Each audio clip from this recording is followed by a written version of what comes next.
गरीबी हो, धन बल तुम्हारे पास कम है, लेकिन आत्म बल रखो, मनोबल रखो। महाराणा प्रताप मुस्लिम राजाओं के द्वारा हार जाते हैं और चित्तौड़ का किला उनके हाथ से निकल जाता है। जंगल में भागकर जान बचाते हैं, घास की रोटियां बनाकर खाते हैं, दुखी भी होते हैं, लेकिन आत्म बल बहुत था। जंगल में सेना तैयार करके पुनः चित्तौड़ में जो मुस्लिम कब्जा कर चुके थे उनके ऊपर आक्रमण करते हैं और चित्तौड़ का किला वापस लेते हैं और फिर से वहां के राजा बनकर बैठ जाते हैं। ये है आत्मबल। जिस विद्यार्थी के पास आत्मबल नहीं है, किसी सब्जेक्ट में थोड़े नंबर कम आए, बस मनोबल डाउन हो गया कि अब हमारे वश का नहीं। लेकिन ऐसा नहीं है। आप कहानी जानते होंगे, एक बालक स्कूल में पढ़ने गया, थोड़ा शैतानी करता था, बाल अवस्था थी। शिक्षक परेशान हो गए, शिक्षकों ने रजिस्ट्रेशन कर दिया, नाम काट दिया, एक फार्म थमा दिया, जाओ अपनी माँ को दे देना। माँ को फार्म दिया तो उसमें लिखा था, तो माँ से पूछा उस बालक ने, इसमें क्या लिखा है? शिक्षकों ने इंग्लिश में लिखा, तो माँ ने कहा इसमें लिखा है तुम्हारा बेटा वेरी वेरी इंटेलिजेंस माइंड, इसको पढ़ाने भर की हमारे में योग्यता नहीं है, ये ज़्यादा अधिक योग्य विद्वान है, इसलिए इसको हम नहीं पढ़ा सकते। अच्छा ऐसा लिखा माँ? हाँ बेटा ऐसा लिखा, और उसको रख दिया। वो बालक धीरे धीरे आगे चल करके वैज्ञानिक बना। उसने 2500 रिसर्च किए।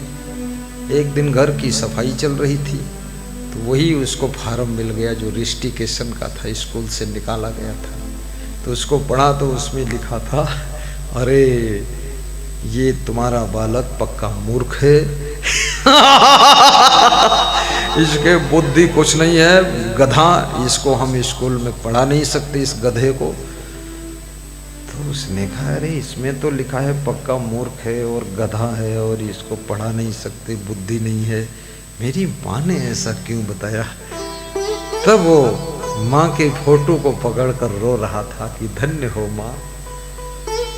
तो पीछे पलट कर देखा तो उसी फार्म में माँ ने लिखा था कि बेटा मैंने तेरे आत्मबल मनोबल को बढ़ाने के लिए झूठ बोला था, नहीं तो बेटा तेरी हिम्मत टूट जाती तो आगे नहीं बढ़ पाता। तो वैज्ञानिक बन गया, मैं मर रही हूँ झूठ बोलकर, झूठ से पाप लगता है, मैं पाप भोग लूंगी, लेकिन मेरा बेटा मनोबल बढ़ गया तो वैज्ञानिक बन गया। इस खुशी में मुझको बहुत आनंद है। अपने पति का भी मनोबल बढ़ाइए, अपनी पत्नी का भी मनोबल बढ़ाओ, साथियों का मनोबल बढ़ाओ। और मनोबल याद रखना केवल शब्दों से ही नहीं बढ़ता है, हाँ, तुम्हारे सुंदर स्वभाव से भी मनोबल बढ़ता है। एक पति कह रहा था घर में जाने का मन नहीं होता। तो हमने कहा क्यों? बोले ज्यों ही जाता हूँ मेरी पत्नी चिड़चिड़ चिड़चिड़ चिड़चिड़ चिड़चिड़ शुरू कर देती है, गाली भी देती है और क्या क्या बोलती है, तो मन नहीं होता घर में जाऊँ। मनोबल टूट गया पूरा। बहुत कमाता था लेकिन सब हिम्मत टूट गई, उसके स्वभाव से मेरा मनोबल टूट गया। देखिए तुम्हारे गलत स्वभाव से तुम्हारे पति का मनोबल टूट सकता है, तुम्हारी गलत वाणी से तुम्हारी पत्नी का मनोबल टूट सकता है, तुम्हारे गलत आचरण से तुम्हारे माँ बाप का मनोबल टूट सकता है। माँ बाप भी सोचते हैं अरे जिस बेटे के लिए करोड़ों कमाया, 2-4 मकान बनाया और वो मुंह से बोलता ही नहीं है, कम से कम मुस्कुरा कर एक बार कह दे पापा कुशल मंगल हो, बस इतनी चाहता। अब पापा का मन दुखी है, बेटा बोलता नहीं है, बहू देखती नहीं है। बेटा बहू दोनों एक ही मॉडल के हो गए, बहू सास ससुर की ओर देखती ही नहीं है और बेटा बोलता नहीं है, पास में बैठता नहीं है। और करोड़ों का मकान देखकर सब निहाल कर दिया। अब ये मनोबल माँ बाप का टूट गया है। माँ बाप से रोज बोलो, मुंह न फुलाओ, अपने सास ससुर से बोलो। ना मालूम कितनी सहेली तुमने बनाया है और सहेलियों से ऐसे खीसे काढ़ काढ़ कर बातें करती हो। अपने सासू से थोड़ा खीसे काढ़ दोगी तो क्या हो जाएगा? काढ़ दो खीसे, बुढ़िया के सामने, डोकरी के सामने बैठ तो सासू की ओर देखती नहीं है और ना जाने कहाँ से सब छछुंदर ढूंढ के सहेली बना के गपर गपर बात करती फालतू।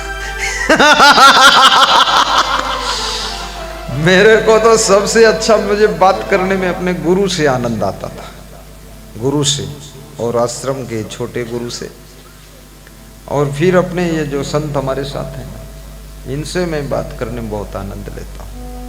और कोई भगत आ जाए रामफूल मीणा जैसा तो इनसे भी बात कर लेता हूँ। ये रामफूल मीणा जी दौसा जिले से है, काली खाड़ गांव है। 3 दिन सत्संग कराया, बड़ा आनंद करता, प्रेम बहुत है, बात करता। अब जिनसे कोई मतलब ही नहीं उनसे घंटों बात करो, और जिनका प्रेम है उनसे बात ही नहीं करते हो। गुरु से बात करो। बूढ़े गुरु को भी खुशी हुई कि आश्रम बनाया, हमारे शिष्य संगदास बन गए। बड़ा अच्छा प्रेम से हंसा कर रखते हैं, बड़ा आनंद है, विकास कर रहे हैं। आचरण भी अच्छा रखो। अगर शिष्य का आचरण ठीक नहीं है तो गुरु का मनोबल टूट जाता है। कह रहे इतना बड़ा आश्रम बनाए तो बड़ा नालायक है, पता नहीं कौन कौन लड़की फंसा के रखा, क्या बवाल बनाता है। अब ये साधु शिष्य का काम नहीं कि लड़कियों का चक्कर बना के बैठे। गुरु से भी कड़ा नियम शिष्य का होना चाहिए, गुरु से भी कड़ा और गुरु से भी थोड़ा बड़ा नियम। मेरा गुरु तो कहता था, अरे मैं तो अगर 80% में तुम तो 180%, हमने कहा मैं तो 680% निकालना चाहता। क्योंकि जब संत ही बन गए, शिष्य बन गए तो लफंगेबाजी क्या करना है? फिर चुप्पे चुप्पे चाय पी लेना है, क्या बात करते। मेरा गुरु भी भले चाय कभी पी ले पर मैं बहुत टाइट। गुरु बोलता था तुम्हारे सामने हमको संकोच लग जाता है क्योंकि कुछ नियम हमसे भी ज्यादा तुम्हारे। तो हमने कहा संकोच मत करो, तुम 1 बाल्टी चाय पियो, हमसे क्या मतलब। मैं अपना अधिकार गुरु पर क्यों जताऊं? भाई आपको अगर ठंडी लग रही पी लो, मैं नहीं पीऊंगा। गुरु जी कहते थे बहुत बढ़िया, बहुत बढ़िया। गुरु के मनोबल को भी बढ़ाइए और शिष्यों के मनोबल को भी बढ़ाइए। गुरु भी लफंगा नहीं होना चाहिए।